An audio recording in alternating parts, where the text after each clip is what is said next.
langsung ke sorotan pertama. Kasus pembunuhan sejoli Vina dan Eki memasuki babak baru.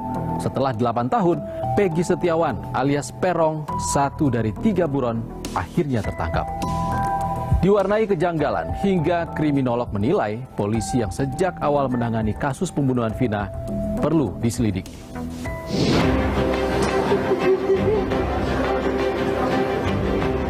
Kasus pembunuhan dan pemerkosaan Vina oleh geng motor di Cirebon, Jawa Barat 2016 silam yang juga menewaskan kekasihnya Muhammad Rizky atau Eki memasuki babak baru.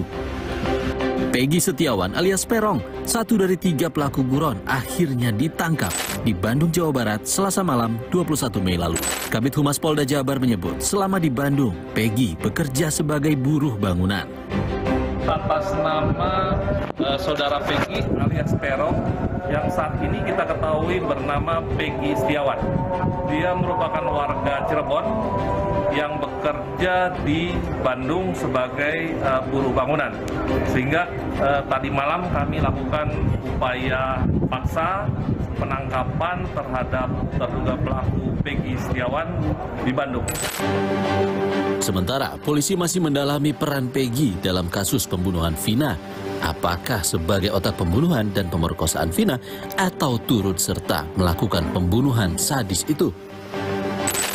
8 tahun berlalu, masih ada 2 dari 11 orang pelaku yang belum juga tertangkap. Publik juga menyoroti keterangan Saka Tatal, salah satu terpidana yang mengaku sebagai korban salah tangkap polisi. Saka mengaku mendapat tekanan dari oknum polisi hingga ia akhirnya terpaksa mengaku sebagai pelaku pembunuhan. Saya tidak melakukan apa yang dituduhkan. Saya kepainya itu normal biasa kayak dulu lagi. Penekanan kalau Saka itu emang nggak salah. Bahwa Saka sebenarnya tidak bersalah sama sekali. Terus juga banyak tekanan juga kok dari oknum-oknum polisi waktu itu. Sehingga akhirnya terpaksa. Terpaksa mengakui. Padahal bukan kesalahan Saka sendiri. Karena di malam minggu itu Saka tidak tahu menahu soal itu. Di malam kejadian malam minggu itu juga Saka tidak tahu menahu. Saka posisi ada di rumah. Namun keluarga korban Vina tak serta-merta percaya pengakuan tersebut. Bilang mereka nggak mengaku sedangkan bukti-bukti sudah ada. Kan lucu gitu Mbak. Intinya cuma maling ngaku penjarakan aja sih. Sementara, kuasa hukum yang pada tahun 2016 mendampingi para terpidana kasus pembunuhan Vina menyebut kejanggalan terjadi sejak awal penanganan sampai persidangan digelar. Mulai dari perbedaan kronologi hingga perbedaan tuntutan di persidangan dengan hasil visum dan otopsi dokter forensik. Para terdakwa yang ada di dalam sini bukan pelaku pembunuhan. Saya ingat betul, berulang kali saya katakan itu.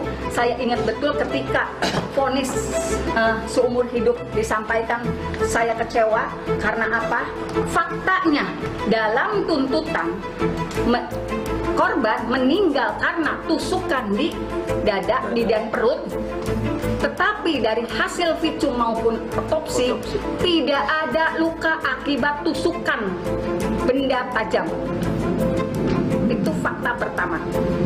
Fakta kedua, pakaian yang dikenakan korban yang dijembreng di persidangan itu masih utuh ya Pak ya? Saya komunikasikan kembali, Bapak Jody melihat masih utuh? Bapak masih utuh yang ada di dalam sidang? Ibu masih utuh melihatnya? Jadi kami semua melihat baju yang dijembreng di persidangan dan saat dilakukan otopsi kan baju itu sudah dikubur, diangkat kembali itu masih utuh, tidak ada bekas bolong tusukan samurai yang disebut di dalam tuntutan samurai pendek dan samurai panjang. Pakar Hukum Pidana Universitas Pelita Harapan Jamin Ginting menjelaskan, dugaan tekanan yang diterima oleh eks terpidana mungkin saja terjadi demi menyelamatkan pelaku sebenarnya. Jadi dari 8 terpidana karena memang sudah dihukum ya, ini tentu kita melihat prosedur mereka menjadi tersangka, lalu terdakwa dan terpidana itu sudah melalui prosedur yang benar nggak gitu ya, berdasarkan bukti-bukti yang ada. Jangan-jangan di antara mereka ditekan sehingga satu dan di antara mereka menjadi saksi di antara mereka untuk memberatkan mereka sendiri. Apakah kemungkinan polisi salah tangkap atau salah menempatkan orang, atau juga ada orang lain digantikan dengan orang lain yang tidak bersalah. Nah itu semua pemikiran liar itu bisa saja terjadi kan. Dan baru sekarang diungkapkan. Kenapa baru sekarang pertanyaannya? Karena mereka mungkin pada saat itu tidak punya kemampuan. Saka kini telah bebas setelah menjalani hukuman 3,5 tahun penjara dengan potongan remisi dari 8 tahun vonis penjara yang ia terima. Sementara 7 terpidana lain, Suprianto, Jaya, Eka Sandi, Hadi Saputra, Eko Ramadhani, Sudirman, dan Rivaldi Aditya Wardana masih menjalani hukuman dengan vonis bervariasi. Humas Pengadilan Negeri Kota Cirebon mengaku tak banyak data yang bisa dibuka kembali sebab kasus pembunuhan Vina dan Eki merupakan perkara lama. PN Kota Cirebon menyebut hanya memeriksa 3 berkas 8 pelaku dengan proses persidangan terbuka. Sementara terpidana di bawah umur berlangsung tertutup. Para terpidana sempat mengajukan kasasi hingga gerasi di tahun 2019 namun ditolak.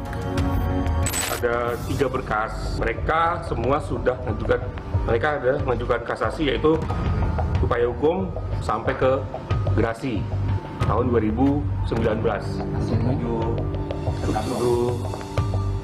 Saya belum nggak bisa, seperti 7 terdakwa ya, 7 terpidana itu ya, ya bu semuanya vonis seumur hidup.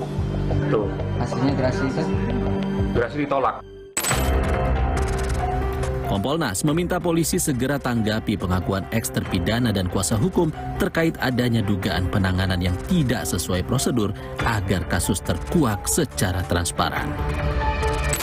Segera, sungguh-sungguh, sesuai dengan prosedur dan SOP untuk bisa menemukan dan menangkap, agar ketidakpastian ada hal-hal yang selama ini terkesan seolah-olah ditutup-tutupi agar segera bisa dituntaskan.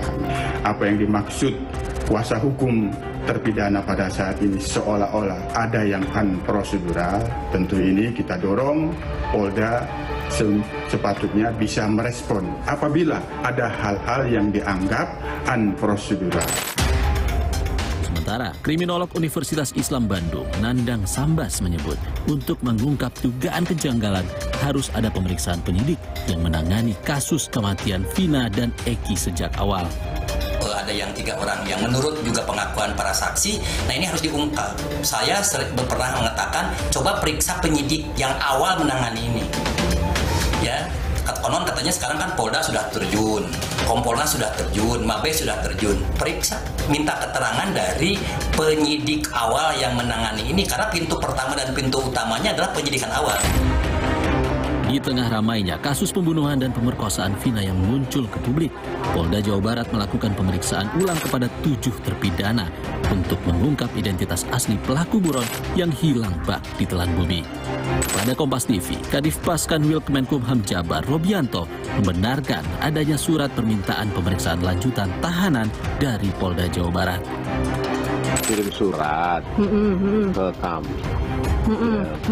Mohon pinjam tahanan untuk pemeriksaan lanjutan. Setelah bikin surat, ya kami mempertimbangkan dan kami izinkan surat itu. Kami balas dan sudah dibawa juga orang. Tanggal 20, betul tanggal 20 sorenya langsung dibawa oleh Polda ke Polda untuk dilakukan pemeriksaan. Kasus perkosaan dan pembunuhan Vina dan Eki kembali jadi perhatian publik usai beredar film Vina sebelum 7 hari.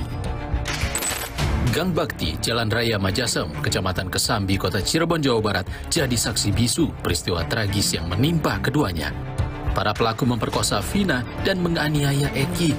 Kedua korban yang sudah kritis lantas dibawa para pelaku ke jembatan layang Jalan Raya Talun, Kabupaten Cirebon. Mereka meletakkan keduanya di trotoar dan tiang listrik sebagai upaya merekayasa kejadian seolah kecelakaan tunggal.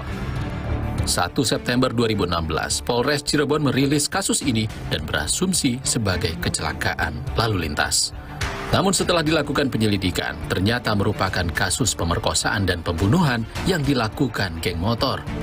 Malam hari Kamis 1 September, polisi menetapkan 8 orang tersangka dan 3 lainnya dinyatakan DPO. Butuh waktu 8 tahun, Selasa malam 21 Mei 2024, akhirnya polisi menangkap Peggy alias Perong, satu dari 3 buron di Bandung, Jawa Barat. Sementara 2 tersangka yang masih buron saat ini adalah Andi, berusia 31 tahun dengan ciri-ciri khusus tinggi 165 cm, berbadan kecil, rambut lurus dan kulit hitam. Sementara Dani berusia 28 tahun saat ini dengan ciri-ciri khusus tinggi 170 cm, berbadan sedang, rambut keriting dan kulit sawo matang. Motif pembunuhan dan pemerkosaan awalnya disebut berlatar belakang asmara. Salah satu pelaku tak terima cintanya ditolak Vina. Namun kemudian dalam persidangan terungkap fakta, pelaku mengaku tengah berselisih dengan geng motor lain. Saat meminta bantuan teman-temannya untuk membalas geng motor rival, Eki dan Vina lewat berboncengan motor dan jadi sasaran amuk para pelaku. 8 tahun berlalu, kematian sepasang kekasih Vina dan Eki masih jadi misteri. Di tengah ramainya atensi, mampukah polisi mengungkap teka-teki?